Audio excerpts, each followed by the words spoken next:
Good morning. We don't have a gavel, so that was my hand, just in case you were wondering why it was so weak sounded. We do have a quorum, so I will officially call this, our Legacy Committee to order.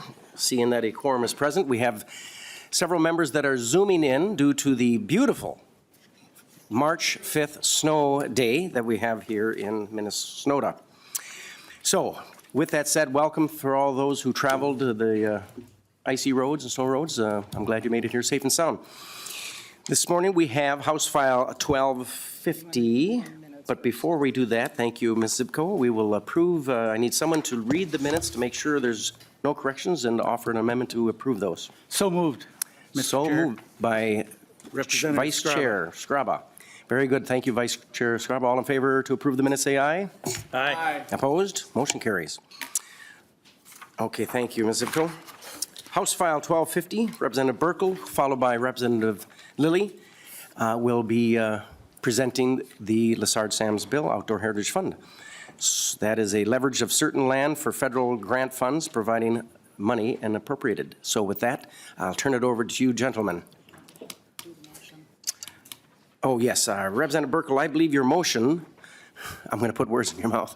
Your motion will be to move the House File 1250 to be recommended to be re-referred to the Ways and Means Committee. Your bill is before us now, so you may proceed. All right, thank you, Mr. Chair. Really want to thank Representative Lilly for co-presenting with me today. We've served on Lessard-Sams together now. My first 2 years, this past two, I think you've been on 5+? Something like that. A few. Leon's an old hand at this. So anyway, the Outdoor Heritage Fund was formed in November of 2008 with passage of the Clean Water, Land, and Legacy Constitutional Amendment. And I'm not going to go on and on, but this is the 17th year of the funding proposals. Roughly 55 proposals come before us each year. Typically asking for roughly $300 million. The council spends July through November vetting those proposals and ranking them, and by December, the council has a select list of projects for funding. And that's what you see in this bill in front of you today. Many hours are spent and much staff time, and I have to thank Mark and Joe here for all the work staff does. Lots of time spent debating and reviewing these proposals. Not a perfect process by any means, but this one's a pretty darn good process in the big picture. All Lessard-Sams council meetings are posted and open to the public, and all the work is publicly displayed on their website. So with that, I'll turn it over to Representative Lilly for a few comments, and then we can get to testifiers. Very good, Mr. Representative Burkel. Representative Lilly? Thank you, Mr. Chair, and Representative Burkel. So as a member of this committee and like Representative Burkel, we're lucky enough to be on the Lessard-Sams Council. We're appointed and, by our teams. And in the past, I believe Representative Heitzman has served, and I've served with him, I think, a couple different times. And but it's quite an honor to be on there. About a third of our budget goes to Lessard-Sams and your committee here, sir, and with the legacy funds. And the proposals are thoroughly vetted by the council. And it's made up of a couple representatives, 2 senators, and the rest are citizens. But the proposals that he mentioned are pretty thorough. So I'm kind of old-fashioned, so I asked for a printed version. Can very much get it online, but I brought this today, so if any members want this. But like Representative Burkel said, the projects are very vetted and looked at, and try to spread projects all over the state of Minnesota in enhancing our habitat and for fishing and hunting, and just some amazing projects. So I really hope members take the time to look at it and then to listen to the staff today, and then hear the projects. I just want to say, it's an honor to be on the council with the citizens. Really, they do take it serious, and these projects are extremely well vetted and do some amazing work all over the state of Minnesota. So Thank you. Very good. Thank you, Representative Lilly. And today we're honored to have good folks from the the Lessard Sams. So we have Mark Johnson, who's our Executive Director for the Council, and Joe Pavelko, who is the Assistant Director. So gentlemen, I believe that you have a presentation and going to walk through the bill with us. So you may proceed and welcome. Mr. Chair, thank you. For the record, I'm Mark Johnson, the Executive Director of the Lessard Sams Outdoor Heritage Council. Mr. Chair and members, I'll start by giving you kind of with your permission, I'll start by going kind of a higher level or walking through the bill, not line by line, but I will point out subdivisions for you and why they're important. And then we'll hand it over to Mr. Pavelko, and he'll kind of give you the guts of how it applies on the land, how it comes down across the state. There is a handout for you. It's a big, beautiful color handout for you to take a look at. I won't read all the front stuff for you, but that's really highlights of the bill that you can read on your own. I think it's important to say that so far over the last 16 years, what has happened so far, not all of the money has been spent, of course, because it takes a long time to spend the dollars in these programs, but about 1.5 million acres have already been touched across Minnesota, either protected, restored, or enhanced. So there's been a lot of work that's already happened with the Outdoor Heritage Fund appropriations that you all have seen fit to approve in the past. If I can have you turn to the bill, we'll just walk through it really quite quickly, but I really want to, when we get to the back of it, I want to make sure I call your attention to a couple things. First of all, the bill is about $168 million. It's not small. It's a lot of appropriations. But as Representative Burkel mentioned, there's about $300 million or more in ask every year. So it's a winnowing down. It's a competitive process. All of these are reimbursement, are managed on a reimbursement type basis unless otherwise pre-planned. And basically, so that means 99% of them are reimbursement basis. So we'll talk about that a little bit later. Page 2 of the bill goes into subdivision 2. You see its prairie section. Prairie section is fairly large. It's page 2 through 6 of the bill. There are 10 programs, 10 appropriations within this prairie section. All of these are prairie-related projects. So, and consequently, they happen primarily in the prairie region of the state, which pretty much runs from Albert Lea up to the west side of the metro and on up to Detroit Lakes and then north to Canada and everything west and south of that. So it's a big section of the state. Some of there may be some prairies in the prairie forest transition zone, which is kind of a little bit north of that, but primarily these projects are going to all happen to the west and south of that. These are all repeat phases, and we'll be talking about repeat phases later on, so we'll try to highlight that a little bit for you and why it's important. If you jump to page 6 of the bill, pages 6 through 8 is a forest portion of the bill. This is for about $20 million of the appropriations, and I should have mentioned that original prairie area was about $35 million worth of the appropriations. But in this area, there are 7 programs. One of them is brand new. One of them is a phase 2, which I think is kind of, we talk about phases, and like I mentioned, we'll chat about those later, but sometimes the dollars aren't all appropriated in phase 1. They need a phase 2, and we'll get an example of that next. So again, we get a lot of questions about phases, and that's why I'm touching on those now, and we'll talk about them more after a bit. Of these 7 programs, they're all forest related. It's forest restoration, habitat, or potentially acquisition of forest lands. If you look on page 6, line 634, right at the bottom, the Itasca County Memorial Forest Project is an acquisition project. And that's where actually Itasca County wants to acquire some lands for a forest up there to be under county forest management. But all of these are forests, so most of them are going to take place either in the northern forest zone or in the southeast forest area of the state. Sometimes they'll come down as far as St. Cloud because of the prairie forest transition area there. If we go to page 9, we get into the wetlands portion of the bill, and that is, again, all wetland-type projects. They're restoring, enhancing, protecting wetlands across the state. There are about $30 million worth of appropriations in this wetlands portion. And much of this happens, again, in the prairie section of the state, just because that's where a lot of the potholes are. It's prairie pothole. But some of them happen in other areas of the state as well. If we move to page 11 of the bill, that's subdivision 5 is the biggest portion of the appropriations. That's the habitats portion. And those are the projects or programs, they're really a mix. They may happen in different areas, but primarily it's a mix of what they're doing. Maybe they're doing some acquisition or some wetland work. They may be doing habitat restoration work as well. It may be river work as well as doing some upland. So it's a mix of habitat work that really doesn't fit precisely in either of the last three categories. And this is 22 programs. 4 of them are new, 17 are repeat phases, and then I kind of want to call your attention especially to 2 more that are in there, and they're back on page 18 or 17. Let's see. We'll go back there if I can pull you back there. Page 18 of the bill, and it's on line 1818, the DNR roving crews. It says phase 3. This is an interesting one. It's really unique. They come to the council once every 2 years. This is the 3rd time they've come back on a 2-year schedule. DNR has 5 roving crews, I believe it is, across the state.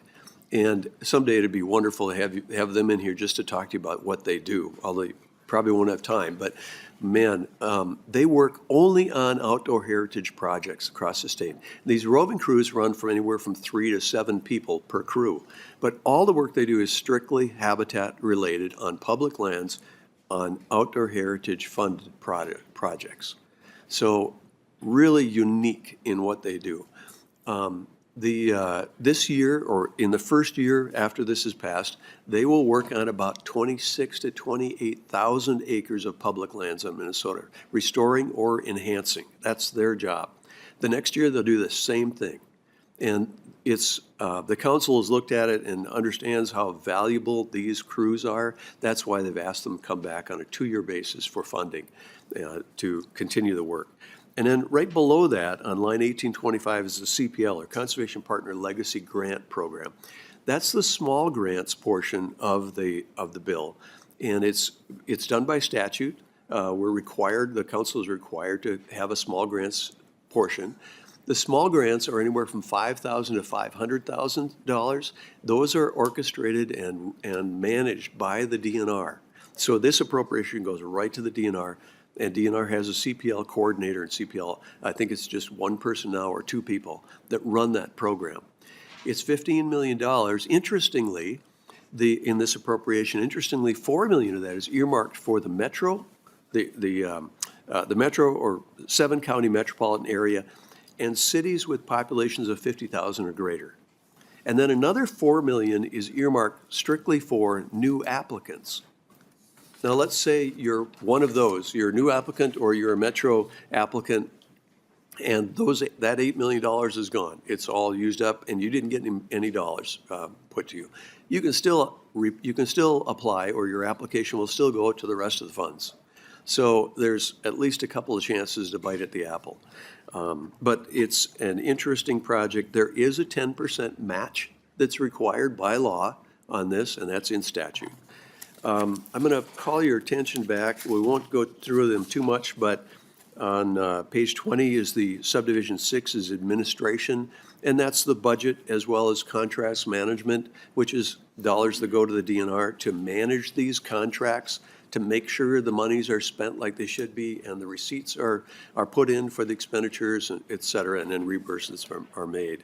There's also a technical evaluations panel on 21.11. That's subdivision 6C, and that panel is, again, by law, set up with the DNR and Bowser convening the panel of experts to go out and take a look at projects to make sure the restoration enhancements are done correctly. If there's something wrong with them, what is that? If there's something that's really right that we can pass on and learn from, what is it? So they're trying to grasp that knowledge and move it forward. And then subdivision 6D is core functions, which you'll hear about later, but core functions is it basically covers the expenses that DNR will acquire or will incur as they accept land, as they acquire lands with these funds, or as they accept lands that are acquired with these funds, like WMAs or AMAs. It's the land acquisition costs. It's the initial development those properties. So let's say you buy a new AMA and it needs posting of the property with signs. That's part of these costs. If you need a parking area to make sure people park in the right spot so it's safe and it's not destroying habitat, that parking spot or parking lot is covered, et cetera. If you're doing a WMA and you're going to have conservation grazing worked with local ranchers on that property, then the fencing may be included in those initial development plans. So it's covering those initial costs. Subdivision 8 talks about the payments and conditions. The real thing to remember there is this is a reimbursement basis project or program. So everything's managed on that basis. If I can call your attention to the second to last page, so subdivision 10, it starts on 25.3.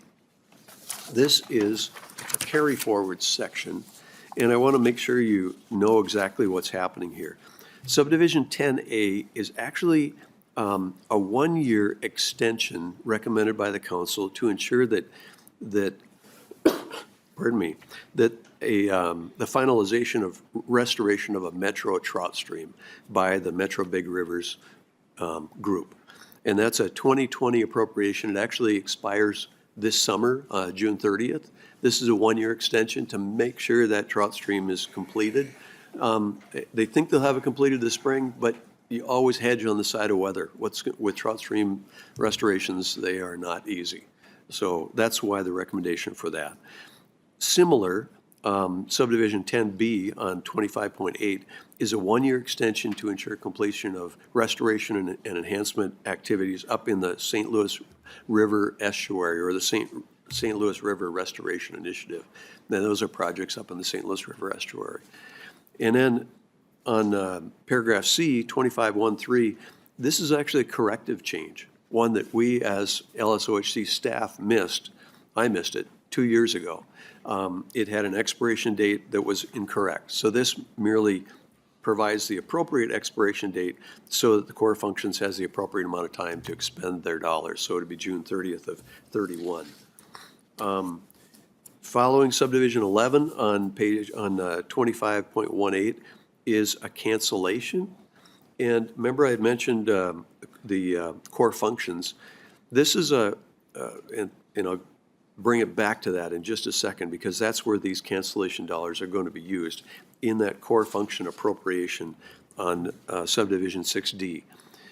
We know that there's a project down on Heron Lake in southwestern Minnesota, right on the border with Iowa. We know there's dollars that are going to be returned from that. We know it's going to be, I don't know how much it is actually, $1 million or a little more. But what the council decided was, how about if we just, rather than so we can do some rounding in the appropriation, or in the recommendations for these appropriations. How about if we just cancel $120,000 of that appropriation that's not going to be used right now, bring it back so it can be used right now. And so that's what this cancellation is for. And we have worked with House Legal and House Finance and also Senate Finance and Legal to kind of work in that. And you may ask them questions on this too if you're worried about following the dollars. And the last thing is the very last portion. It's an amendment to statute 97A.056, which is the guiding statute for the outdoor heritage dollars and the council itself. And I think your staff did a really good job of summarizing that in their summary of the bill. So I'm going to read from that. In a nutshell, what this does is it allows a leveraging of federal funds without the council getting involved. It's something that's been done for years, but this is kind of for lack of a better term, a time-saving effort or a time-saving step. So it states that an interest in real property purchased with money from the Outdoor Heritage Fund may be used to leverage federal funds from conservation programs such as Pittman-Robertson, Dingell-Johnson, also the North American Wetlands Conservation Act. And that the programs may place conditions requiring the continued use of the lands for conservation purposes. Those conditions, the council has looked at them, those conditions are perfectly in line with our statute, with our intent, with the intent of these funds and with constitutional language of the funds. So the council doesn't see a problem with this and actually recommends this amendment. What it does is it allows these recipients, if they want to leverage federal funds, they don't have to come back to the council to ask permission. So it means DNR doesn't have to come back to council every time they want to leverage Pittman-Robertson dollars to extend or to get more bang for the buck, so to speak, because it is for conservation use of these properties. And we can get in that deeper later if you like, or Ms. Taylor may have some comments for you if you'd like to. With that, Mr. Chair, I will hand it over to Mr. Pavelko, who will go into the handout and give you a little more insights. Thank you, Mr. Johnson. Appreciate the walkthrough as well and the descriptions. Mr. Pavelko, welcome, and you may proceed as well. Good morning, Mr. Chair and members. I'm Joe Pavelko, the Assistant Director with the Lessard Sam's Outdoor Heritage Council. I'm going to talk about the inside of the handout, just talk about how we categorize the funding and the acres, talk about just a few interesting facts, then go to the back of the handout, talk about some of the projects, and then also I'm going to talk about the issue or non-issue of the phase programs and just kind of try to explain the advantages and maybe the disadvantages of that. So if you turn to the inside of the handout, you can see on the right side, that's about the funding, and then the left side is about acres. We break down the activities by restore. Restore is like taking land where there's nothing there, no habitat, and bringing it back to habitat. We break it down by protect and fee with PILT. Those are lands that are going to the DNR, and DNR makes PILT payments to the counties. There's protect and fee without PILT. Those are all the lands that are going to anyone other than the DNR. The Fish and Wildlife Service does make a PILT payment. It's called a revenue sharing payment. That's not included in the protect and fee with PILT. Back then, when OHF started, they thought it made more sense to just have DNR have their own category. So protect and fee without PILT will go to the Fish and Wildlife Service as waterfowl production areas, could go to counties or could go to cities. Protect and easement, that's self-explanatory, so those are all permanent conservation easements for Bowser, RIM, Reinvest in Minnesota. There are a lot of acres that go to Bowser, and then Minnesota Land Trust has private land conservation easements. Those are included in those. And then enhance, that's our biggest acre category, and those are taking habitat that's existing and making it better. So that would be like burning a prairie or thinning a forest or putting a water control structure on a wetland to where you can manage the water, whereas restoring a wetland would be there's no water there, we're bringing the water back. So those are the two differences. If you look at the bottom part of that left-hand side of the handout, you can see the total acres there on the right. One thing to mention is that for protect and fee with PILT, there's 2,485 acres, and looking back at all of the stats of the 16 years that OHF has been around, that's the lowest ever for land going to the DNR, so that's with PILT. If you look one line lower, protect and fee without PILT, again, that's land going to the Fish and Wildlife or the county, there's 4,076 acres. If you remove the Itasca County project where approximately 2,700 acres is going to Itasca County, that leaves 1,356 acres for the Fish and Wildlife and other recipients, which is also the lowest ever of the 16 years that OHF has been around. And I think that's due to a couple things. First is land availability. It's just that the land market is very, very tough. And also the land prices are extremely high right now. So there's just not a lot of options right now for acquisition. So, these two numbers follow the land market. When there's a lot of land available, there's more opportunities, obviously. If you look on the right, talking about activities, especially with funding though, you can see Restore has a smaller percentage of the total cost, whereas if you compare that to the acquisitions, so protect and fee with PILT to protect and fee without PILT and easement, a majority of the money goes to those three activities compared to restore and enhance, and that's just because it's a lot cheaper to do restoration enhancement as it is to actually buy the land and then do the restoration. So if we just took an average across our entire bill, a restored acre would cost $2,570 per acre. An enhancement would cost $630 per acre. And if you look on the other extreme side of the protect and fee with PILT, it would cost $9,065 per acre. So again, it's a lot more expensive because you're buying the land and then you have the cost of actually doing the restoration. And I will call out too that when partners acquire the land and fee, they are required and expected to do the restoration. So it's not if there are those needs, they are expected to have that in their budget. We don't want folks going out buying land and letting it sit there and not provide the habitat that it's supposed to provide. So that's just a little bit about the funding and the acres of this year's bill. Going to the back of the handout, I just wanted to touch on a few of the projects that are out there. If you look at subdivision 2J, it's called Accelerating the U.S. FWS Habitat Conservation Easement Program, Phase 5. That money is going to Ducks Unlimited and Pheasants Forever, and they're working in partnership with the U.S. Fish and Wildlife Service.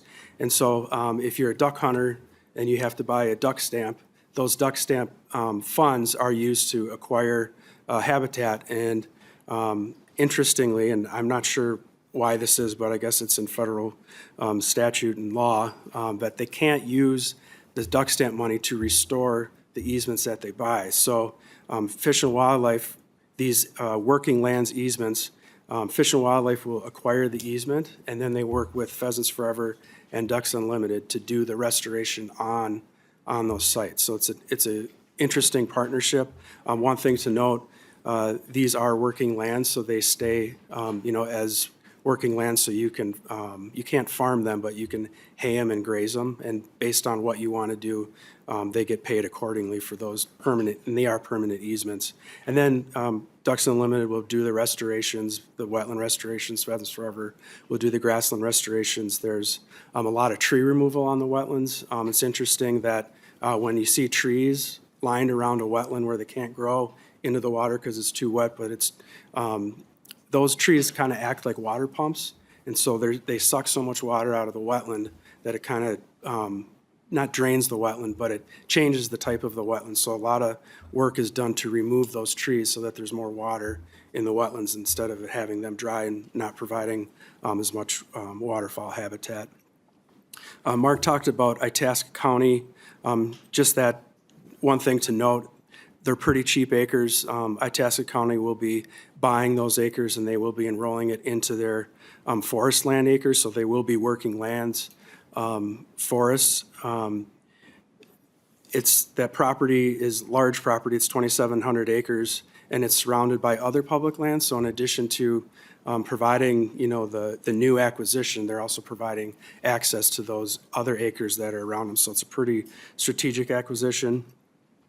If you look at subdivision 4, 4H, DNR Accelerated Shallow Lakes and Wetland Enhancement, that's phase 17. That's money going to the DNR for the Shallow Lakes program.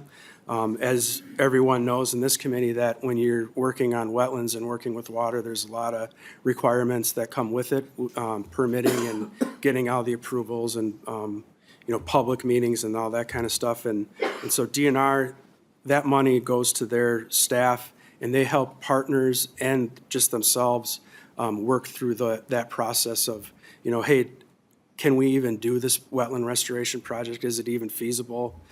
So they go into that, they look at it and make sure it's feasible, and then they'll help design, engineer the projects, and then either they'll fund it with this money or other partners will use their own money to fund it. And then again, there's a lot of, they need that kind of expertise to work through that permitting process. So there is a lot of expertise that's needed, and that's what they provide.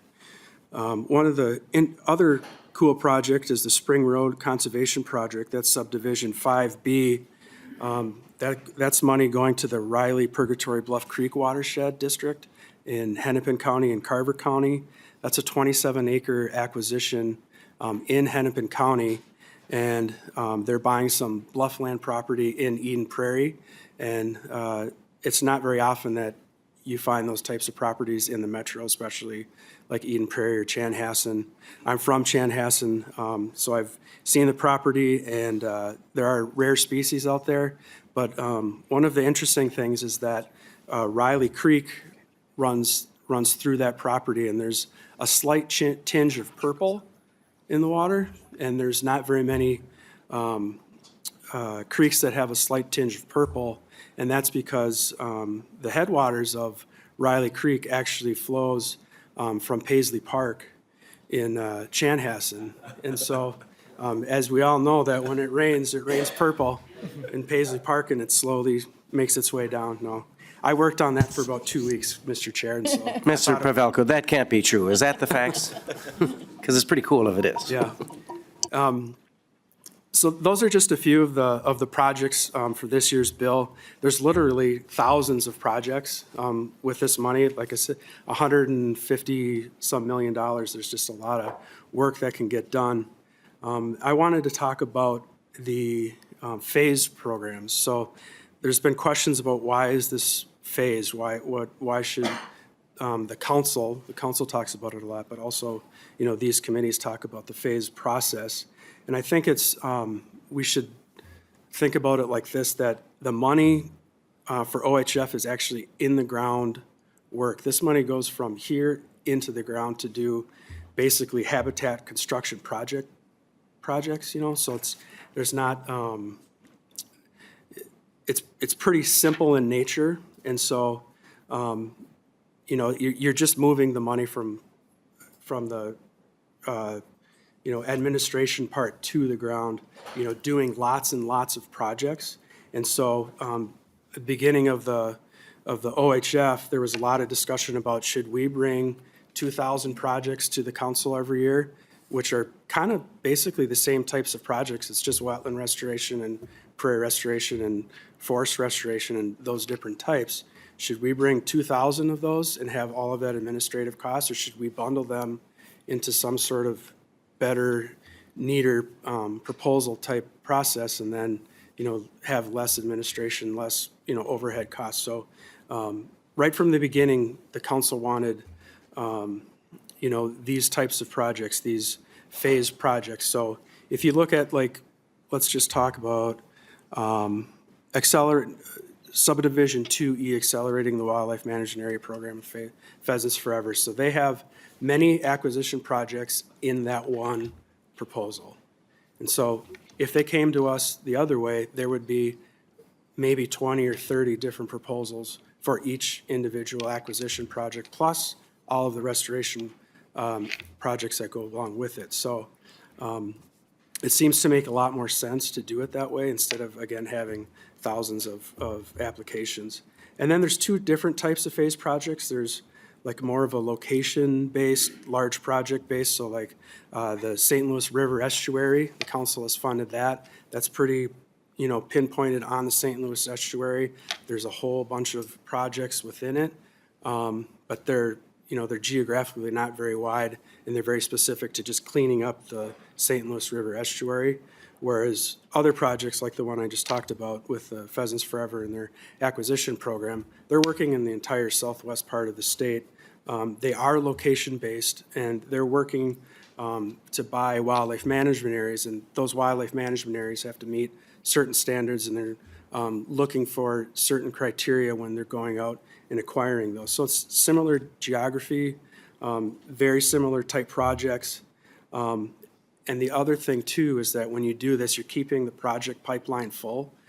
So there is a lot of money and there are a lot of projects. And so you're keeping the project pipeline full. When you stop and start, it's always hard to keep the projects in line and keep them going at a fast pace to spend the money and really make a difference. So there's a lot to it. The council has just felt, and especially staff have just felt like it just makes the most sense to, keep them as phased projects. We could call them something different, but in reality, in the end, we're still going to be doing prairie restoration, wetland restoration, and forest work. So, Mr. Chair, I'll end there, and we'll be happy to answer any questions. Mr. Pavelko, thank you very much for the detailed info as well. Representative Heinsman has a question, and then I do after you. So Representative Heinsman. Sure. Thank you, Mr. Chair. And thank you, Director and Assistant Director Pavelko. I do really like this handout that you did with the breakdown of acres across the state. It's been an ongoing conversation, and I know that it at times can be controversial. I like to see that the acres acquired appears to be fewer than in a number of other years, and that there seems to be a continued effort to add acres where there really isn't a lot of public land. The metro urban acres, I think, is a good example of an area where there should be some increased opportunity created by the fund. Mr. Pavelko, could you talk a little bit about how the acres acquired in this year's proposal may be different from previous years when Senator Green and I are on the council and trying to figure out a way to make sure that we're focusing those dollars in places where there's arguably a shortage of public land versus in other parts of the state, maybe Representative Scraba's district where it just seems like there's huge amounts of public land and we continue to buy there, it seems. But maybe you could address that and compare. If you do have that, great. If you don't, we can, of course, talk about that offline. Mr. Pavelko. Mr. Chair and members, so is the question how this year's total acres or specific acres compare to previous years? Mr. Chair and members, I do have that. So looking at total acres protect and fee with state PILT liability, that has ranged everywhere from 2,485 acres this year all the way up to last year, which the 2024 bill, which had 13,997. I would say on average, it's right around 5,000. I would say last year there was a large forest project that the DNR and the counties worked with to acquire some land. And that's why that 13,000 is so high. Looking at protect and fee without PILT liability, so again, that's going to either counties or the feds or cities or watershed districts. This year was 4,076, and that includes the large project with Itasca County, and that has ranged everywhere from 1,782 acres to the highest, which appears to be 6,544 acres over those years. Representative Heinsman. Thank you, Mr. Chair. And thank you for that expanded breakdown, Assistant Director. I'll just end with a comment that generally I believe there is a increasing appetite to take care of what we already have. And I'm glad to see that there appears to be in this bill a increased percentage of acres that are being restored or protected in easement. I think that's really a good way to get at that and maintain high quality lands for specific uses. That being said, I hope that we increase those numbers as opposed to the acquisition numbers. There's lots of good examples of areas where an acquisition makes sense, especially in areas where there's like I said earlier, less opportunity than in other parts of the state. And I'll probably leave my comments there for now, but it's a long debated, hotly discussed issue at times, and I hope that those themes that I'm mentioning continue to have folks looking and trying to figure out ways to address those issues. Very good, Representative Heinzman. Anything to comment on that? Okay, Mr. Pavelko, I have a question on the page, on the right-hand side of the page of the pamphlet you presented. You were mentioned the cost per acre for restoration and for the cost per acres, and you broke it down to per acre, and I didn't see where the numbers was. I was just curious, both in restore and to enhance. Mr. Chair, members, I just did that offhand. Oh. That's on mine. That We is can why. send those numbers if you'd like. Sure, or if, do you want to just, can you repeat them just Oh, real yeah. quick? I'll just write them down. Mr. Chair and members, so this is, I'll preface this that these are the total costs, so like staff costs, permitting costs, all of those costs that go into, producing 1 acre. So for restore, it's $2,570 an acre. And I'm just dividing the total acres on the left side by the total costs on the right there, so. Sure. 2,570 per acre for restore, $9,065 for protect and fee with pilt, $4,051 for protect and fee without pilt, $3,979 for protect and easement, and $630 for enhance. Very good, thank you, Mr. Pavelko. We have a question from our DFL lead, Representative Vang. Vang, if you can hear us loud and clear? We can't see you, but we hear me? hopefully, we can hear you now, yes. All right. Thank you, Mr. Chair. I just have a question on subdivision 25 regarding like the leveraging federal grants. I'm wondering what type of conditions these grants can place on land use, and if these are new conditions that can supersede state law or existing practices. Mr. Johnson? Mr. Chair, thank you. And Lead Vang, thanks for that question. And it could be that Ms. Taylor will want to, may want to have her chime in on this as well. But basically, those conditions that are come with the Pittman-Robertson funds, with the Dingell-Johnson, with the North American Wetland Conservation Act, basically those conditions are that the land stays in conservation use in perpetuity. And that's the thing the council says, well, that's perfect. That's exactly what we want to be, and that's why the outdoor heritage funds are being used there.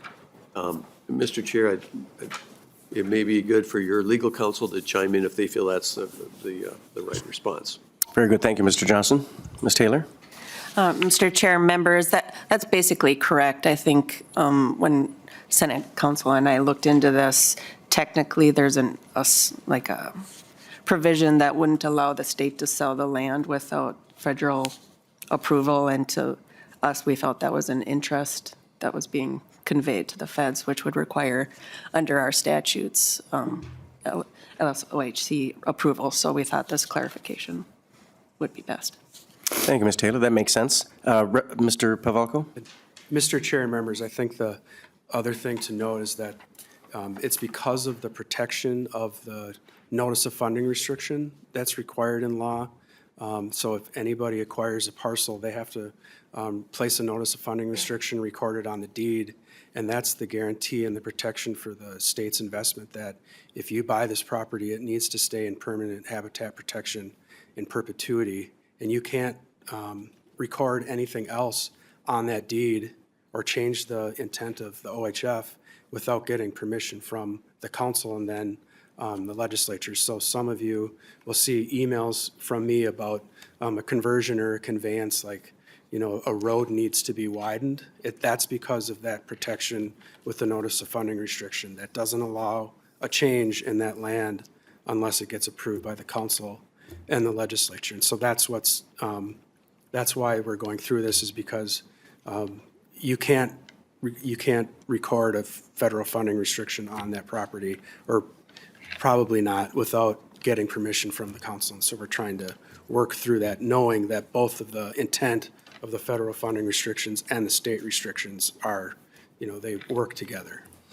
Thank you, Mr. Pavelko. Yeah, very important protections for obviously protecting the land, but even equally in protecting the taxpayers, both federally and statewide. Representative Vang, do you have a follow-up as well? You have the floor. Nope, that is all. Thank you, Mr. Chair. Very good. Representative Skraba. Thank you, Mr. Chair.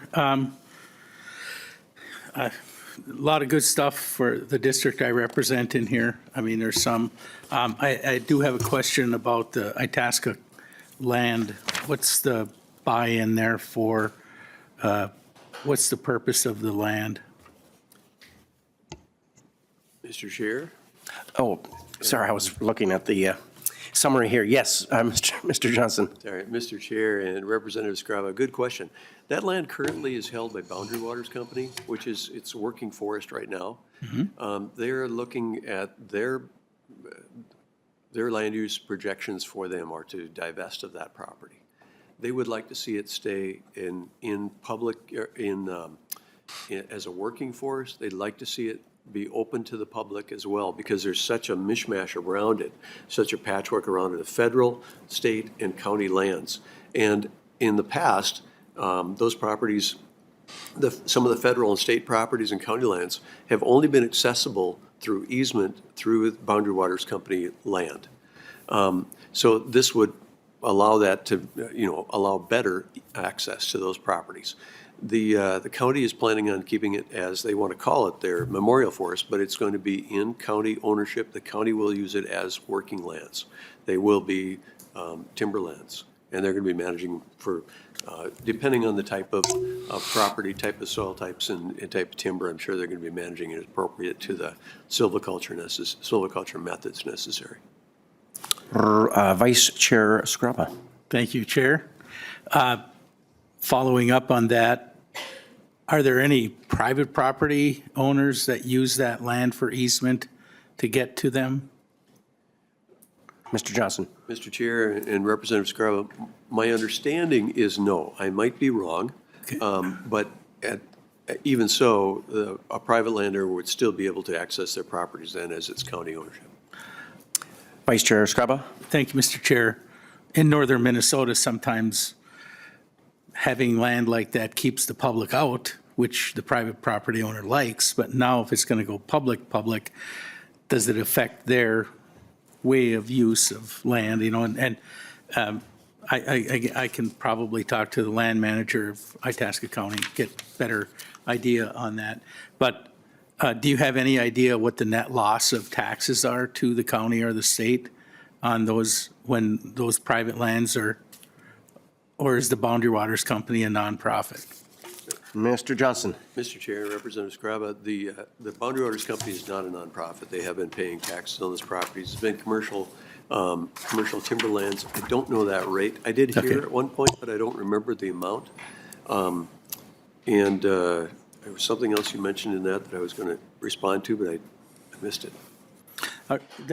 Vice Chair Skraba. Mr. Chair, thank you. The moose habitat, I'm going to switch gears on you, if I may. The Moose Habitat Collaborative, is that in the Fernburg corridor? Do you know? Mr. Chair. Mr. Johnson. Representative Skraba, that Moose Habitat Collaborative is up in, I don't know if it comes down as far as St. Louis County. It does go up through Lake and into Cook County. There may be a little bit of St. Louis as well, but it's very, Fernburg, I believe, would probably be within the area. It's all Lake County. Yeah, but it wouldn't be exclusively in that. There's more area than that. They are looking at parcels, whether they are county, state, or federal parcels, and then so they're working on public lands up there and enhancing those public lands. Vice Chair. Thank you, Chair. Is this going to set up land sales to harvest trees to get young aspen for the moose? Or what is the dollars for? Mr. Johnson? Mr. Chair and Representative Scrava, that's really interesting because timber harvest is part of the natural land management plan up there. But in most cases, this may be where there's just standing dead spruce and it really needs to be, take a dozer to it and knock it down and replant because of the spruce budworm. You know what that problem up there is terrible. It may be areas like in Lake County especially, there were a number of areas where they had really sub-market stands of timber. It was really thin aspen, maybe some birch or whatever, not enough to pay a harvester to go in there and take it out. They couldn't sell bids on the property. This is an opportunity for them to go in and with outdoor heritage funds, they can actually do the harvest necessary, replant as needed, or through harvest, stimulate that regrowth. And any product that's sold in that case, stumpage that's sold or whatever, those dollars will go right back into the mix to create more acres that would be enhanced. Mr. Chair? Thank you, Chair. So some of this property, some of these trees, I logged that corridor. I'm very familiar with it. The Forest Service had some cutaways in there where they'd go in and have people cut 40 acres, just drop it, lop and scatter, just leave it, move away. And it's right on the side, right next to the B-dub, right on the line. And they're doing that for wildlife habitat. And I call it mowing the grass, going in there, just kind of maintaining the forest, mowing the grass, not really, there's no value in the trees. By the time you set a sail up and by the time you do everything, you're in the hole. Is that what this is kind of helping to quote mow the grass? And it also works as a fire suppression. I mean, there's all kinds of benefits here to do this. I'm just curious if that's exactly what's happening. Mr. Chair, Yes. Representative Scrava, the impetus here, and this one especially, is to create moose habitat. So if it's just mowing the grass, no. It actually is, they're very specific in what they're doing in making sure that they're increasing increasing the use and the quality of the habitat for moose. And it's been incredibly successful so far. If you go up, we had a picture last year on this. Oh, it's on here right now. Wait, maybe not.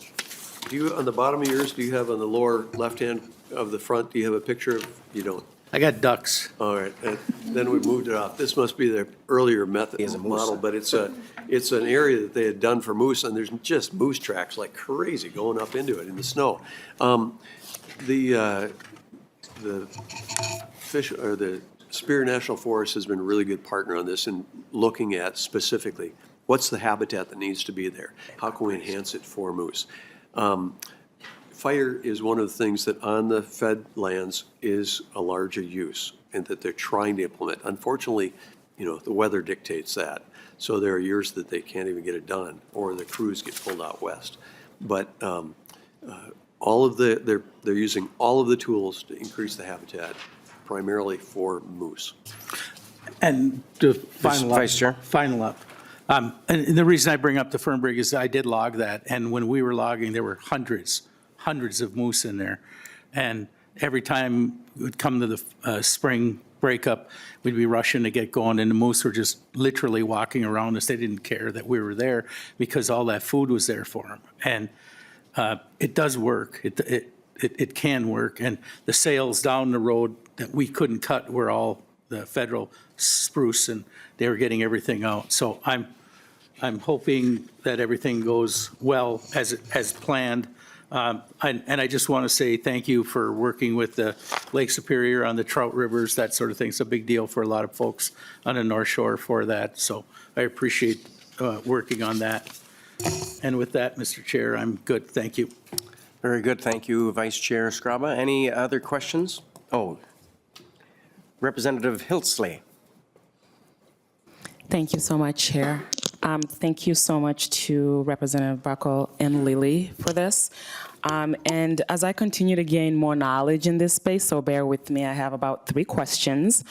So I heard Representative Lilly talk about, the projects being vetted, and I truly believe that. And so I'm curious to know, how has this bill taken into account the involvement of local communities, indigenous people, groups, conservation organizations, and other key stakeholders in decision-making process for the land selection? Just curious to know. All right, gentlemen, who would like to take that answer? Representative Lilly, looks like you're queuing up. Thank you, Mr. Chair and Representative. A great question, and the projects are, like Representative Burkel offered during his kind of opening comments, are there's quite a few proposals that come to us, and so we look at those and then we score them and vet them and then whittle it down to a number, to the number. But beyond that is, the other part of your question is how do people find out about it? And then I'd like to pass it to Mr. Johnson. But the last few years, they've really done a great job of outreach. And I'm really proud of the work that's been done by the staff particular to find new people that might be interested in this money. And then I was going to mention at kind of my closing about the CPL grants, and that's a great way to start for communities, whether it's your city councils, or, that might have a smaller project. And so there's other opportunities, and staff's great about that of working with people and then trying to, they may be a no on the big funding, but, we can find yeses in other ways, or maybe send them to clean water, and they've been helpful on that too. So I've kind of a rambling answer, but the CPL grant's been incredible. And Representative Fabian, your predecessor, and when I was on, we kind of started, but now it's up to like $12 million. And so there's great opportunities for all your communities to have a variety of groups get involved and get funding and, a smaller habitat project. Anyways, I'll pass. I'm sorry, I kind of went for a long answer. Representative Lilly, you did not ramble. That was very well stated. So thank you for your insight. Mr. Johnson. Thank you, Mr. Chair, and Representative, thank you for the question. From an exposure standpoint or from an access standpoint, making sure that people know about the funds, as Representative Lilly had mentioned, has always been kind of primary in our mind. Our call for funding requests goes out April 1 and ends about the end of May each year. Each year at that time, we make sure that we send out all of the cities and all of the counties across the state get a letter from us specifically saying our call for funding requests is opening up. And it's this much money is going to be available that we know of. And we encourage you to please apply or call us or email us, and we will come and meet with you if you'd like, because we want to make sure that people know. And we do that. In fact, and we do that year round. In the last couple months, in the last few months, I've met with several cities and some counties about potential projects that they have. Okay. Nonprofits sometimes will call us as well, and at a lesser rate than local units of government. And watershed districts, soil water conservation districts also, and we do send a separate email and to all of the watershed districts and soil and water conservation districts across the state. We send it to AMC and as well, and so make sure it's exposed. We also put our call for funding request notification in publication, electronic or and also printed publications across the state and in the region, in the greater upper Great Lakes region. The reason is because, maybe a Wisconsin paper is read in Minnesota or vice versa. So we want to make sure everything's incorporated. So we try to pull out the stops to make sure people know, and then we try to do whatever we can to answer the questions, which gives me a wonderful opportunity to say to you and the rest of the members here, what I often say and can't say enough is if you have constituents who are local units of government or they're nonprofits or whoever in your district who you think could benefit by these dollars, please have them contact me or give me their information and I can contact them. We would be glad to meet with them, and I think I have a meeting in a day or two out more in the western suburbs with another potential recipient who wants to ask some questions. So I hope that answers your question, ma'am. Absolutely. Also, within these applications, you mentioned tribal. Tribal interests are intimate members in a number of these. Like the Moose Habitat Collaborative was one. 1854 Treaty Authority, the Fond du Lac Band, I think the Grand Portage Band, and there may be another one or two up there as well. Boys Fort, yes. And then there are other projects as well where they are involved as well. The CPL grants are probably more where our tribal members will get involved in actually receiving the funds themselves, because those are smaller, $500,000 or less. And just to let you know, from a Metro standpoint, my records that I have right now, kind of what's been done already in the Metro, there's been about 123,000 acres in the Metro that have in the 7 or 9 county metro area or the Duluth, Rochester, St. Cloud that have been touched by outdoor heritage dollars, either protected, restored, or enhanced. And that comes to about, I think it's $111 million in appropriations to those areas. So it's a chunk of money. Very good. Thank you, Mr. Johnson. Representative Momani Hilsley. Did I say that right? Yes, you did. Thank you. Fantastic. It's like more money, more money. Momani, yeah. Yeah. I love it. That's perfect for this committee. Thank you, Chair. Thank you, Chair. Yes, thank you so much for that. You definitely gave me more than I was anticipating, but I truly appreciate that context. And then my next question is in regards to sustainability, and especially with the legacy up for a vote, I think in 2030-something. I'm wondering what plans are in place to ensure the long-term management and maintenance of the lands acquired or enhanced through this initiative, and how will the ongoing funding look like from you guys' end? Mr. Johnson. Mr. Chair and Representative Momani, is that correct? Yes, thank you. Sorry, that's my first attempt, so my apologies if I didn't quite get it right. Yes, of course, from a standpoint of conservation easements, every time, you'll see in a number of these appropriations that have easements involved that there is stewardship and enforcement dollars that are set aside.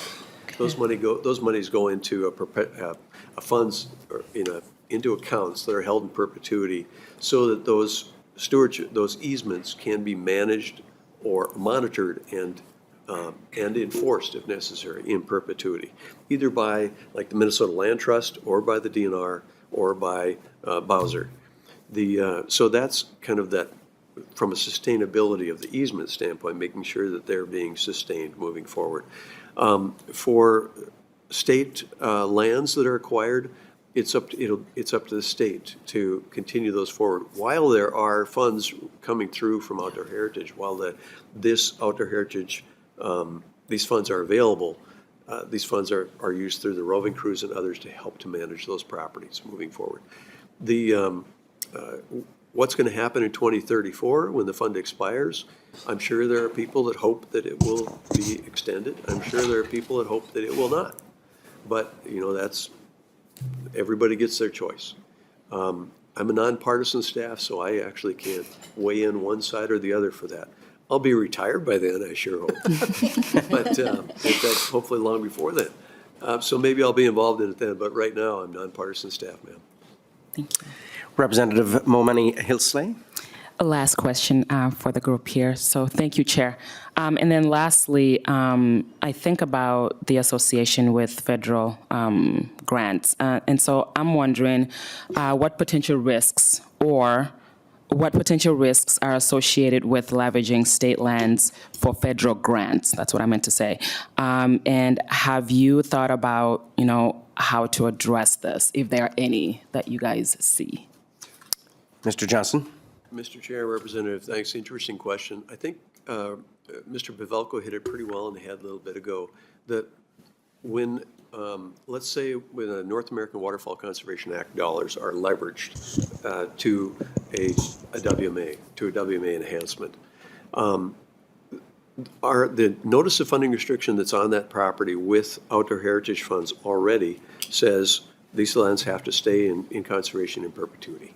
Any change to that has to come back to the council, has to be approved by the council and the legislature, et cetera. The NACA dollars will have that caveat on there that's attached there, the terminology, whatever that's attached to their dollars. It says these lands have to stay in conservation in perpetuity as well. If the state were to say, for some reason, that, you know, we want to sell that property, we've decided that highest and best use is going to be making it into swamp front property or something, I don't know. If the state were going to do that, the federal government then would be able to say, no, with our leverage of the federal funds, you have to get our approval as well for you to do that. So that's the conveyance of interest that is conveyed. And every money has some type of tails or some expense to it. And so that's it. The good thing in this place is that the intent of those dollars and the intent of the outdoor heritage dollars is the same. It's to keep it in conservation.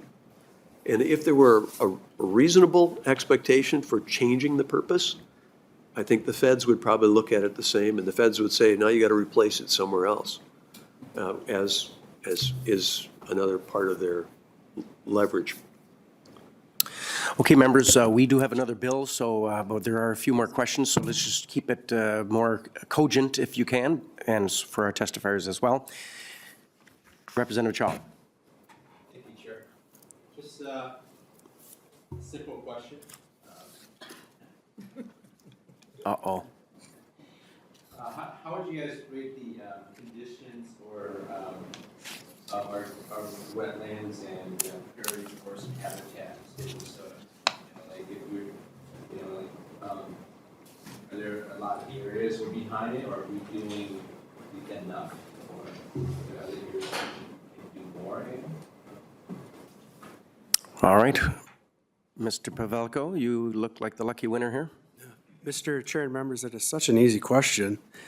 Well, I think from a habitat perspective, just, based on the habitat itself, there's parts of the state that are really good and maybe, don't need any outdoor heritage fund help. And there are other parts of the state that are not good, and that's where a lot of those outdoor heritage fund dollars are, being invested in. There's not a lot of wetland restoration being done in northeast part of the state because their watersheds are relatively intact, where if you go down to southwest Minnesota, there's a lot of wetland restoration being done and a lot of associated adjoining upland work being done as well for restoration to, not only restore the wetlands, but also try and make sure that the wetlands that are being restored provide quality habitat. And again, it really depends. Some people think that we have enough habitat in the state, and there's other people that think there's not enough.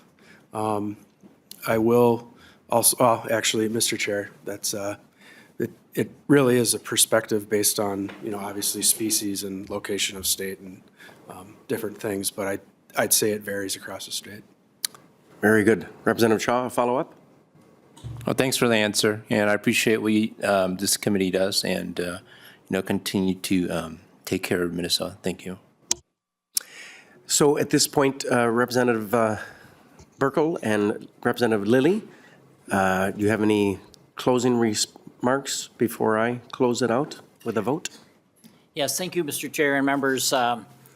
It's an honor to be on this with Representative Burkel and amazing, citizens and volunteer to be on the commission and vet these projects with the staff. And it's always fun to me to say that, we have, I don't know if you've ever heard the name Ron Shera, but Ron Shera is one of the members that's on there. And if, he clearly cares about, like all the members do, care about the habitat and restoring it and being successful and making Minnesota better with these funds. And so they're very well vetted and looked at. Kind of backing up to the original question from Representative Heitzman, and it's kind of what we heard with the Parks and Trails. I think they are trying to do a better job with the roving crew and other things, and spending a lot more money protecting what we have out there and restoring it and enhancing it. And there is a lot less buying. I mean, yeah, there's opportunities that pop up, so like that forest pops up, and you hate to miss that chance. So then, you kind of have to do it when it happens.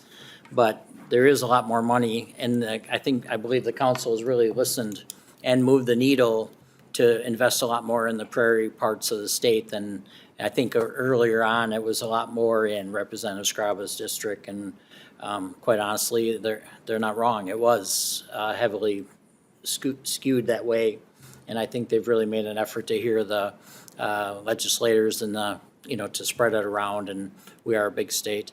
The CPL program, again, is just amazing, and I really encourage all the members to look at that. And, if you do have questions, to reach out to the members, but there's amazing work that's done in that space now. And then I just wanted to, again, thank staff. They do a great job on this, and then they are accessible. So if you ever have questions, call Mr. Johnson or Joe, and they'll answer questions and maybe shoot you in a different direction, to find funding to succeed, like I mentioned earlier. And then I would just, as Mr. Chair, and then, the two chair, however, whatever, but Representative Vane and yourself, I hope you look backwards too, because like last year we funded the Lock and Dam program, and I hope you look back at some of the things, because I think it'd be good for this council to hear what we did, with Representative Heitzman's help and others to succeed and, to go after the carp in this space. I mean, it's really a crucial thing for our habitat to stop as best we can to stop that in Minnesota.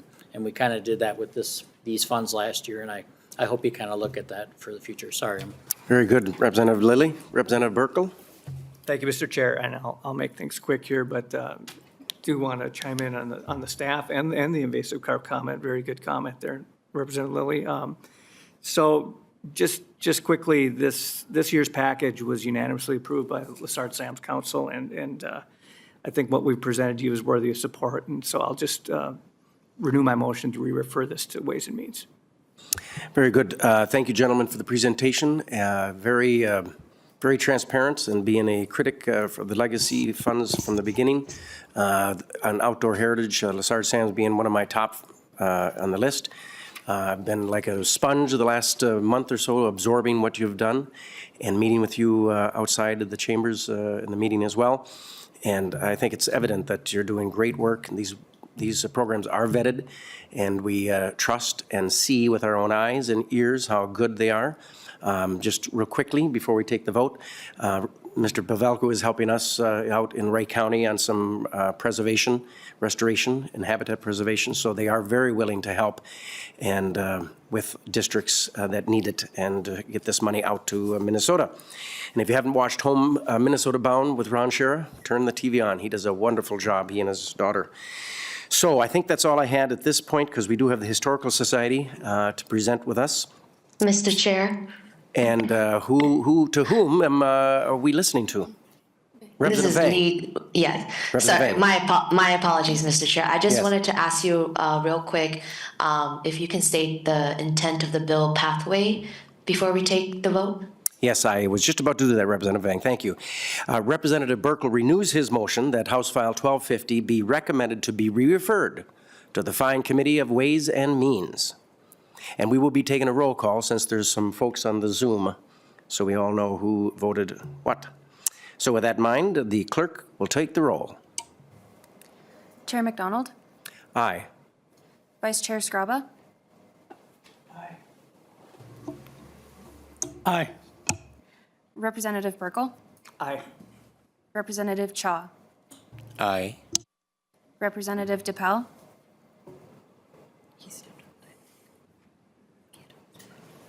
Representative Heinzman? Aye. Representative Hussein is excused. Representative Lilly? Aye. Representative Mamani Hiltzley? Momani Hiltzley, aye.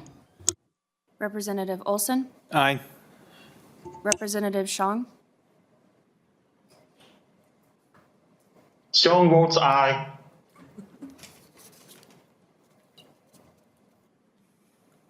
Did you get that? I didn't. Got it. We got it. All right, thanks, Ms. Nelson. The vote passed, 9 votes in aye, so motion carries. And no nays. No naysayers in this committee. Gentlemen, thank you very much. Representatives, thank you for the bill. We look forward to seeing this as it continues to go.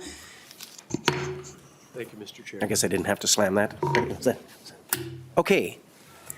Next, we have an overview from the Minnesota Historical Society. And we have Mr. David Kelleher, who is with the Public Policy and Government Relations for the Minnesota Historical Society, joined with Kent Whitworth, Director of CEO of the MHS, and then Avi Viswasthian. Why not? Give it a try. Executive Vice President, Mission Delivery for Minnesota Historical Society. So, Mr. Kelleher, do you want to go first? Or whoever wants to, introduce your name for the record, and you may proceed. Thank you, Mr. Chair and Leadman Irving. My name is Kent Whitworth. I serve as the Director and CEO of the Minnesota Historical Society, as you said. My colleagues joining me are David Kelleher, Vice President for Public Policy, Government Relations, and then Avi Viswanathan, who is our Executive Vice President for Mission Delivery. We are delighted to be with you today to share briefly the accomplishments that have been made possible by the Legacy Amendment History Funds, and also to share the history community's request for the next biennium. And maybe most importantly, our message is a huge heartfelt thanks from the Minnesota Historical Society and the entire history community for your past support. I hope by now most everybody, if not everyone, has received a hard copy of the latest Legacy report, and if not, we can make those available. Those are all available online as well, going back since the origination of this program. I will quickly point out to you a couple of high-level facts at the at-a-glance page. I think it's important to know that for just $3 per Minnesotan, we across the state have the benefit of a wide range of history activities, and we will highlight a few of those this morning.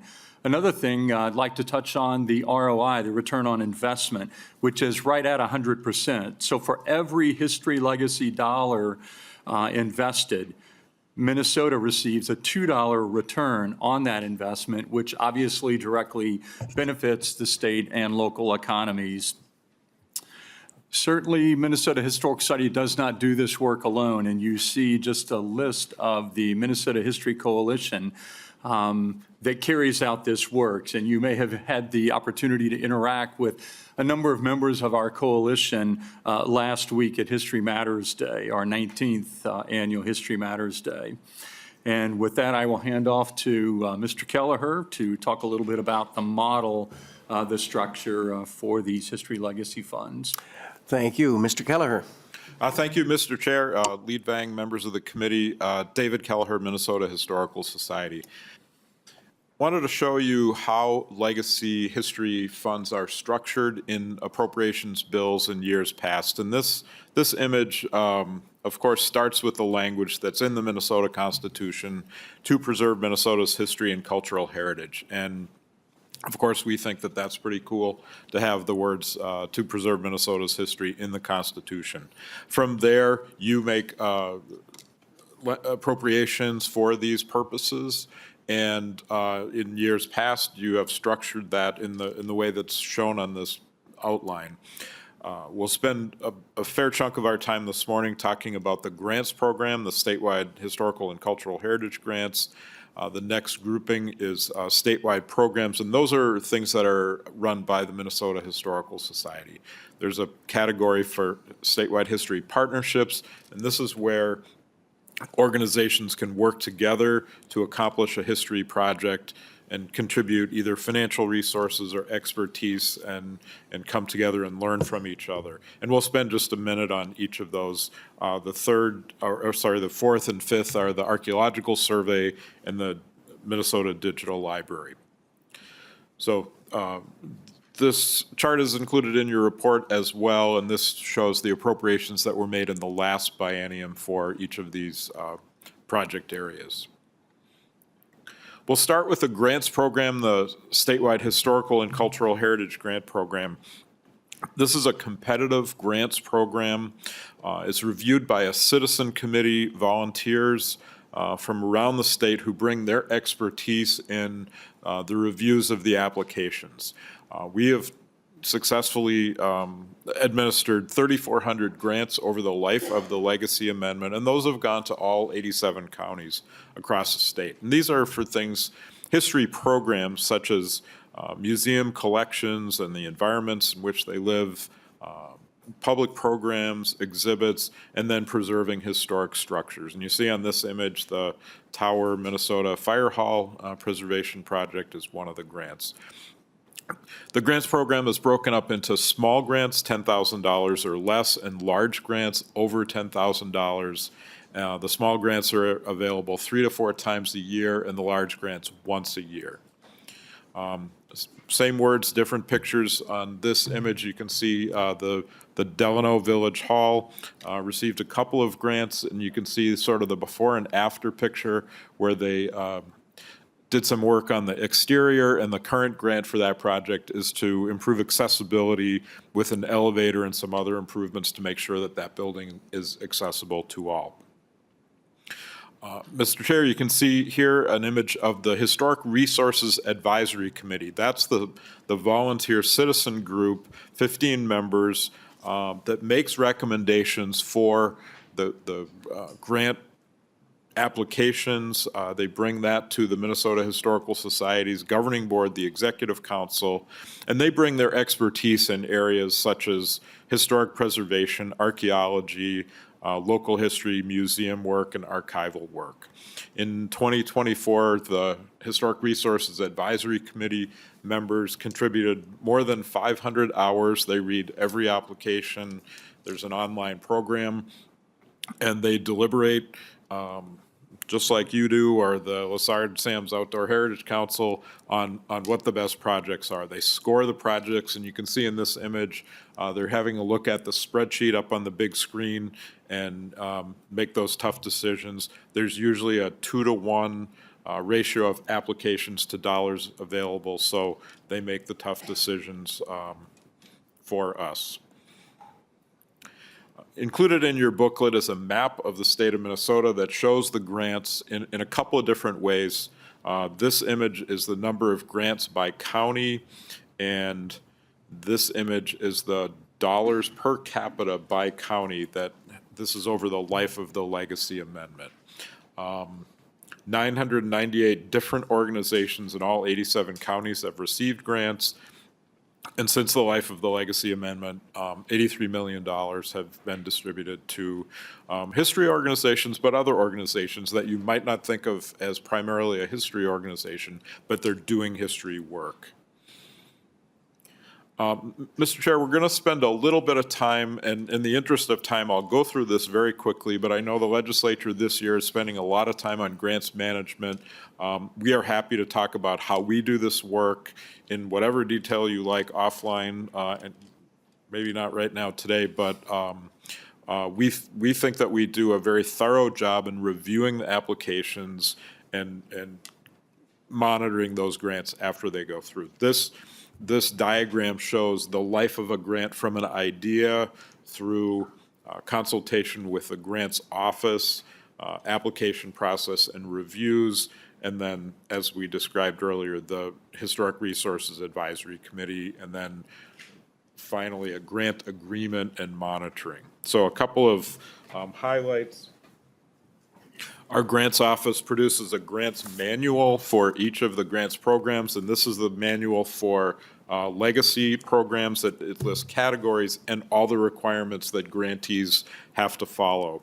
It includes a glossary of terms so that people are clear on what the expectations are, and information about the financial requirements, the reporting requirements, and the record keeping. And that grants manual is revised based on feedback from the field and the Historic Resources Advisory Committee. Our staff provide pre-grant workshops, and the question earlier about outreach and community with the Lessard Sam's Outdoor Heritage Council, these are coming from community, from organizations with people who are working on those projects within local communities. We have seminars for successful applicants and we do site visits and ongoing help for grantees and applicants. Once a grant agreement is signed, there's ongoing monitoring. Grants over $50,000 require a site visit or a presentation, depending on the type of the work that's done, and interim reporting before final payment is made. And depending on the project, if it's a historic building, like you saw in the previous slide, a site visit will look at what was done. If it's an exhibit, the site visit will take a look at that. Or if it's a book, they'll submit the book. So, Mr. Chair, with that, I'll hand it back to Director Whitworth. Mr. Chair, Very good. Thank you. the next bucket, if you will, of funds that MNHS administers is the statewide programming. And this is, the statewide programming is, as David said, managed by the Minnesota Historic Society. I'd like to just touch on that, but before I do, because it is administered by MNHS, I think it's relevant for us to point out the mission statement. And there are any number of very strategic words in this statement, but for us, that third word, all Minnesotans, is very important. And then about 2/3 of the way down, you'll see the word curiosity. We feel like curiosity is a key for people of all perspectives and all levels of understanding of history to have. That curiosity is enabling us to really engage in meaningful ways at the individual level, at the community level, certainly at the state level. So just wanted to have that framing. And just a little more context before I move forward. These are the 4 strategic imperatives of our current strategic plan. We're about 3.5 years into this plan, and you see those key concepts ranging from access all the way to sustainability. And so these are those guiding priorities for MNHS, and you will see that reflected in these statewide programs. One other way to look at this is through the lens of preserving or sharing or connecting. And so I'll highlight just a few examples of how these statewide programs emphasize preserving. I'll point out our newspaper programming. The digitization of Minnesota newspapers is a national model, frankly. We've got some 7 million pages of Minnesota newspapers on our digital hub, and that's from all shapes and sizes. It's in multiple dozens of languages, and spans from pre-statehood almost to the present. So we're very grateful for the support for that newspaper digitization program. Obviously, there are other collections-related preservation efforts that are supported by legacy. Let's move on to the next category of sharing. We tend to define that as exhibitions. Many of you have seen various exhibitions at the History Center and local history museums around the state, but images here you see from a few years ago, our First Avenue exhibition, marking a commemorative anniversary for First Ave. There's also the entry to a new exhibit at historic Fort Snelling that focuses on many voices, many stories, one place. A couple of images here from a few of our other recent exhibitions, We Are Hmong and Somali Plus Minnesota exhibition. So a great way for us to connect with various communities, regardless of how you define that.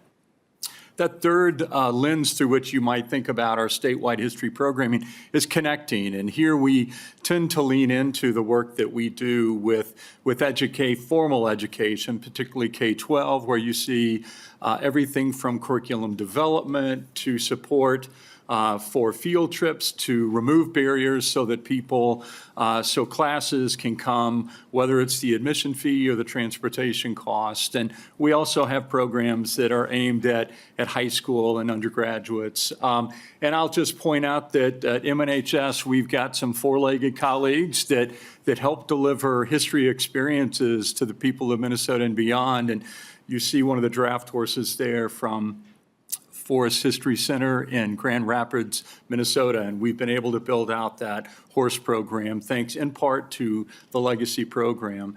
And so that's just another photograph from the exhibit at Fort Snelling. But that just gives you a broad overview of those state history programs that are presented by MNHS, thanks in large part to Legacy. Thank you, Mr. Whitworth. And Mr. Keller, who is next? Up next. Mr. Chair, in the legacy bill that you all passed 2 years ago, you included a provision to encourage all of us to provide better access to Minnesotans for whom cost to visit places might be a barrier. And here's the language that was in the legacy bill 2 years ago. So we wanted to update you with a couple of examples of things that we've been doing to make sure that cost is not a barrier for people to visit our locations. The Museums for All program is a national program coordinated by the federal agency, the Institute for Museum and Library Services. So you can go to their website and look up museums all around the country that offer free or reduced admission to people for whom income may be an issue. We have instituted 4 free days, sort of based on the DNR's model of state parks, where they have free days at parks spread throughout the year. And then we have sort of reinstituted free Thursday evenings at the Minnesota History Center, which we have had before, but we brought that back. Mr. Chair, the third category in these 5 buckets is history partnerships that I mentioned earlier, where organizations can work together on a history project and share expertise. You see a list of some of the partners. Sometimes those partnerships are with the Minnesota Historical Society, and then sometimes we are not part of those partnerships. Organizations just work together on a history project. You see an image of the Northern Bedrock Historic Preservation Corps doing some work at the Halfway Ranger Station up in Ely.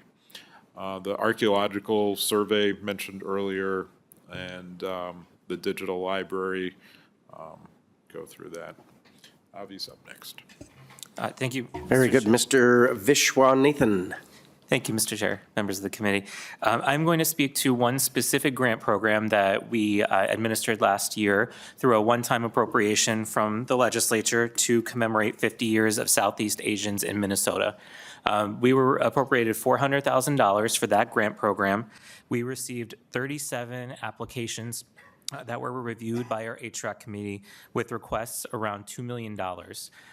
That meant we gave out grants for $400,000 out of $2 million of requests.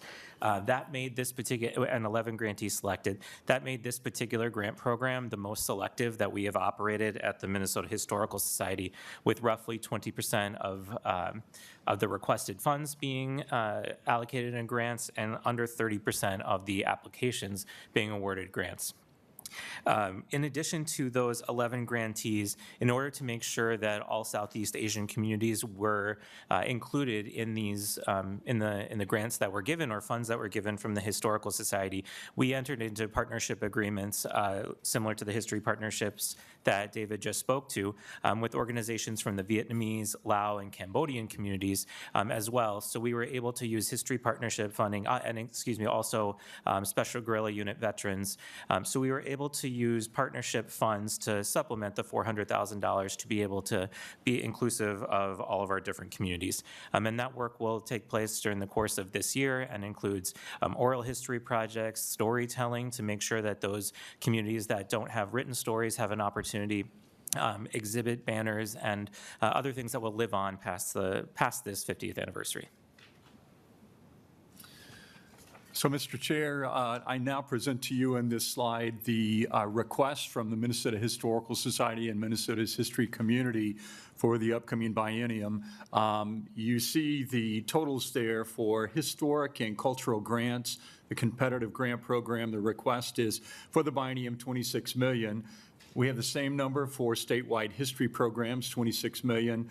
The history partnerships request is $7.5 million for the biennium, and the statewide survey of historical and archaeological sites is $1 million, as is the Minnesota Digital Library. And you'll see below there that these are based on what is estimated as 33% of the Arts Cultural Heritage Fund. This is frankly a stretch request, but given the allocation, the Constitution, 47%, almost 50% for arts, we felt like it was appropriate for us to request 1/3 of that fund for history across the state of Minnesota. So, Mr. Chair, with that, we stand ready to address questions. Very good. Thank you, gentlemen. We are a little short of time, but we're not going to finish up just yet because we have some questions. Representative Bjorn Olsen. Thank you, Mr. Chair. This is the one area where I feel like I can actually talk in this committee and know what I'm talking about. A little history about myself. I was a history teacher for a number of years. I've got a master's in history.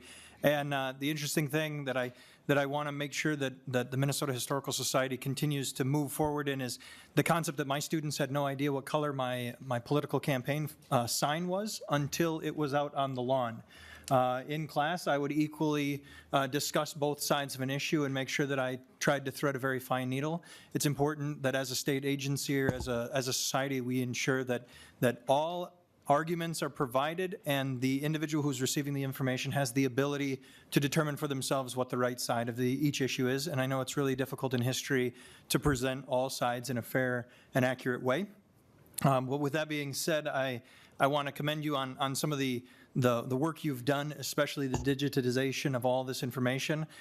We need to make sure that our students and our citizens here in the state of Minnesota understand who they are as Minnesotans and understand their history, but it's also incredibly important that everyone around the world understands the history of Minnesota. And the better and more accessible that information is to people outside of our state, the better we can project on them what it truly is like to be a Minnesotan.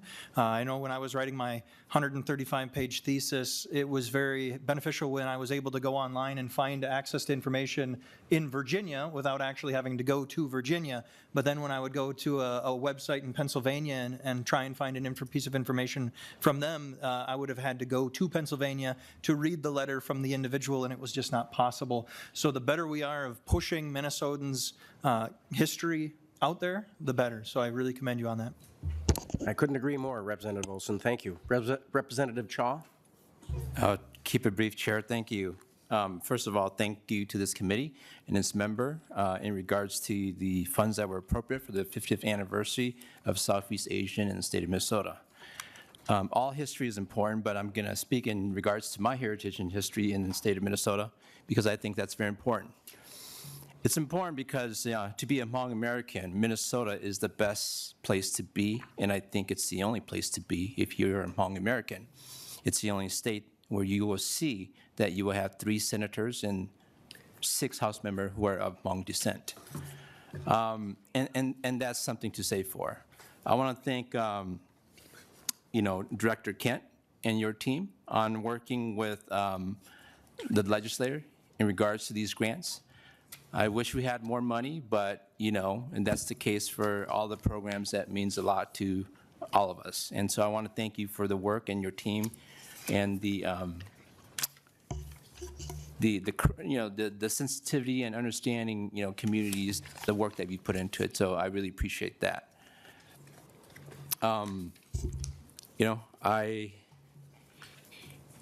This is the 50th year anniversary for Hmong Americans being in America after the fall of, the Secret War of Laos. And I am reminded, because I was born after the year, and it was 76. So for every year that I'm alive, I think of the day that my parents had to leave Laos, right? And we became refugees. Mm-hmm.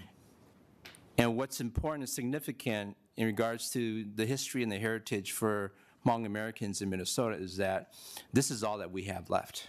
We don't have any history or anything that's left in China or in Laos or Thailand that resembles the true history of our people and our struggle. And everything that we are building today and leaving today will be for our children and for others to understand us as a community and as people. And so I want to thank the History Center for continuing on that preservation of my culture, language, and heritage, and that it's not only important for my community, but it's for all Minnesotans. But because I am Hmong, I'm going to speak to my part, and so thank you. Thank you, Chair. Representative Chair, very important. History matters for sure. Gentlemen, please don't take the lack of time for the importance of your mission. It is very important to us of Minnesota. And we have another question, but before I call on that person, if there is a window of time in our committee that we have an opening, we may ask you back if we have more questions, because history matters. Particularly, of course, I am thankful for that building in Delano, the old Village Hall, which is right across the street from my 100-year-old studio building. So I've been watching that building proceed for many, many years. Oh, Representative Jay Jung, welcome. I didn't even see you sneak in. Thank you, Representative. You have a question, and remember, we have to be at the House floor here. Mr. Chair, we'll keep this very quick. I just wanted to thank my constituent, Avi, and apologize for not responding to your text messages about whether legacy was going to happen or not. I was in the middle of the Veterans Committee, so I did not see your text messages, though. Just want to make sure that I have that on record saying I'm sorry. Very good, Representative Jung. That is very important. Okay, gentlemen, so again, perhaps if there's a window of opportunity to have you come back, otherwise you can certainly meet with us at another time. I personally would like to meet with you folks, Mr. Keller as well, talk more about the issues and the bill. And if there's no further business, this meeting is adjourned.